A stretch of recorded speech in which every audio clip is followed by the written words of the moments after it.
बंद होने में करीब करीब 1.5 मिनट के आसपास का समय रह गया है, लेकिन लगातार 5 सत्र तेजी बाजार की ये कहानी है। और निश्चित तौर पर जो तेजी बनी है 19,300 के 350 के स्तर से, अब वो हम आगे हैं 19,800 के ऊपर। 90 अंकों की बढ़त पर आज क्लोजिंग होने जा रही है निफ्टी की। ठीक ठाक हम कहेंगे, थोड़ी सी प्रॉफिट टेकिंग इसलिए भी आई है क्योंकि आज हफ्ते के ना आखिरी कारोबारी सत्र हैं और लोगों के मन में कहीं ना कहीं संशय होता है कि ओवरनाइट ट्रेड लेकर जाएं या नहीं जाएं।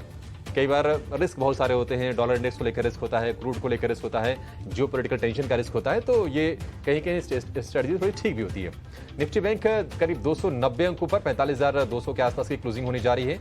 लेकिन जो स्टार हैं आज बाजार के फिर से एनर्जी पैक, उसमें आप कोल इंडिया को भी जोड़ लीजिए, एनटीपीसी, आरईसी, पीएफसी, ये तमाम शेयर बहुत तेजी से चले हैं। उसमें ओएनजीसी का भी हमें मेंशन करना चाहिए। कल एलएनटी का शेयर चल रहा था, एलएनटी का शेयर आज भी चला है करीब करीब 2% की बढ़त के साथ ये क्लोजिंग देने जा रहा है। और डिम्पी जिक्र कर रहे थे टाटा मोटर्स के शेयर का, 2% तेजी हमने टाटा मोटर्स के भी शेयर में देखी है।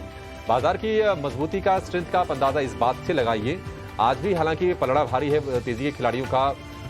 जो एडवांस डिक्लाइन जो रेशियो है बुल्स के पक्ष में आज आपको दिखा वो दिन भर। लेकिन एक और गौर करने वाली बात यह है कि निफ्टी में कोई भी ऐसा शेयर नहीं रहा जहां पर 1% की भी कमजोरी हो।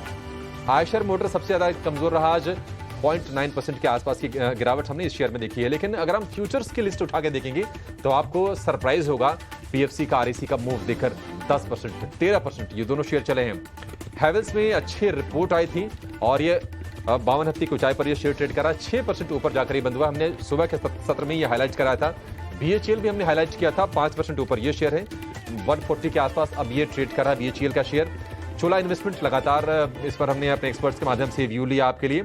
आईईएक्स ये शेयर भी आज 3% की तेजी के साथ क्लोजिंग देने जा रहा है। जी एंटरटेनमेंट की बात करें तो लगातार ये शेयर चला था, आज इससे रिलेटेड थोड़ी सी खबरें भी आई, 2-2.25% की कमजोरी इसमें रही। इसके अलावा ग्लेनमार्क, डॉक्टर लाल पैथलैब, कुछ और शेयर रहे जहां पर हमने कमजोरी देखी। लेकिन मिड कैप और स्मॉल कैप में एक्शन बेहद भरपूर हमने देखी और कई सारे ऐसे शेयर रहे जहां पर हमने 20% तक के भी मूव्स देखे। ब्लेंडवा कार्स एक और शेयर, महिंद्रा एंड महिंद्रा की ये गाड़ियां भी बेचेंगी अपने डीलर के थ्रू और वेस्ट बंगाल में एक इन्होंने अपना डीलरशिप खोला है, उसका फायदा मिला और 12-13% शेयर ये ऊपर बंद हुआ। तो बाजार का मूड पूरी तरह से हम कह सकते हैं कि इस हफ्ते डोमिनेट किया बुल्स ने। लेकिन एक छोटा सा ब्रेक लेंगे और फिलहाल हमारे सभी एक्सपर्ट से हम विदा चाहेंगे। मुझे और डिम्पी को दी इजाजत।